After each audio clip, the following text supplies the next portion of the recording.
The difference in the compound interest on a certain interest at some the difference in compound interest on a certain interest sum at 10% per annum for 1 year when interest is compounded half yearly and yearly is this.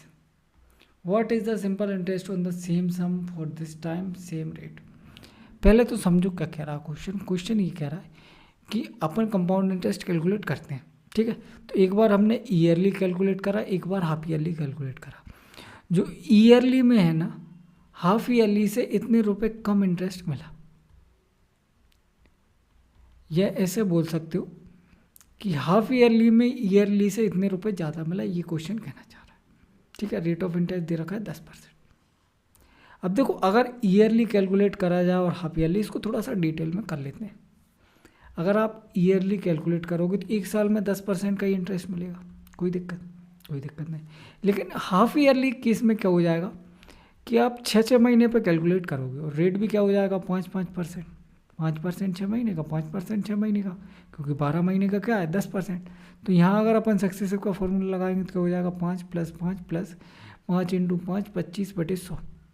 तो जो क्या आ जाएगा 10.25 10.25%। मतलब yearly में आपको 10% का interest मिलेगा और हाफ ईयरली में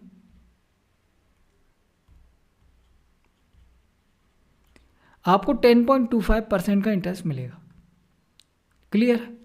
बिल्कुल क्लियर। तो कितना एक्स्ट्रा इंटरेस्ट मिल रहा है 0.25% का, और इस 0.25% की वैल्यू दे रखी है आपको क्या 88.80। ठीक है, बिल्कुल ठीक है। देखो 2 डिजिट के बाद पॉइंट से 2 डिजिट के बाद पॉइंट घटा दो, सही है, बिल्कुल सही है। 25% की वैल्यू आ गई, 100% की वैल्यू क्या हो जाएगी 8880 × 4। यह आ गया आपका क्या प्रिंसिपल।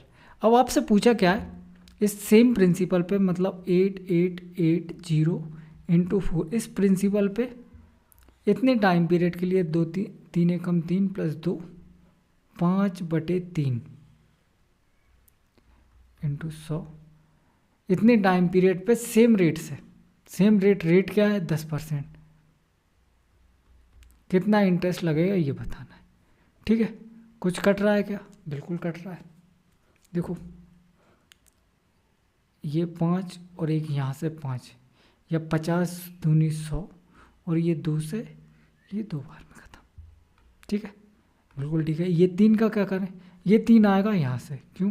क्योंकि मुझे पता है 37 × 3 होता है 111।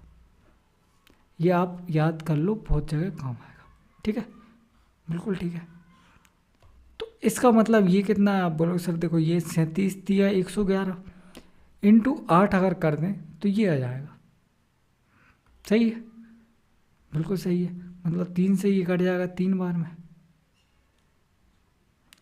8 दूनी 16, 16 सत्ते 112, 2 यूनिट डिजिट आएगा, ये आंसर।